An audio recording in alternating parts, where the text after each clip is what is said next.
Bueno, a ver, conforme se había dado el partido con un penalti en contra, con una expulsión los últimos 20 minutos, jugar con uno menos en casa y poder conseguir un empate, pues bueno, estamos en fase de sumar. Siempre nos gusta sumar de 3 en 3, hoy no hemos estado lo suficientemente bien como para ganar el partido, esa es la realidad,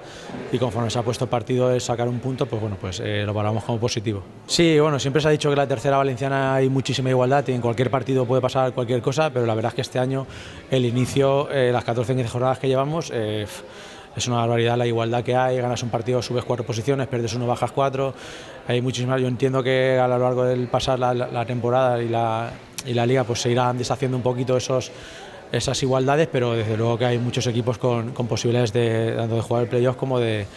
estar cerquita abajo. Sí, a ver, nosotros sabemos lo que somos, sabemos que somos un club muy humilde, que tenemos nuestras armas, no tenemos otras fortalezas como por ejemplo Castellonense, pero tenemos las nuestras, y nosotros sabemos que cada balón lo tenemos que disputar, que tenemos que ser muy competitivos, tenemos que ser ganadores, tenemos que pues bueno, intentar en eso que no nos gane nadie,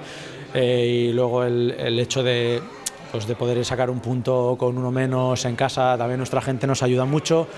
Nuestra gente nos ayuda muchísimo, es verdad que siempre aprieta, siempre alenta, cuando peor estábamos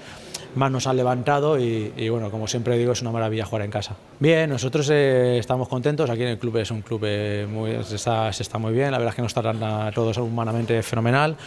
El campo ya lo ves que es una gozada jugar en la Celadilla, el vestuario es muy sano, muy joven, con mucho hambre, con muchas ganas de crecer,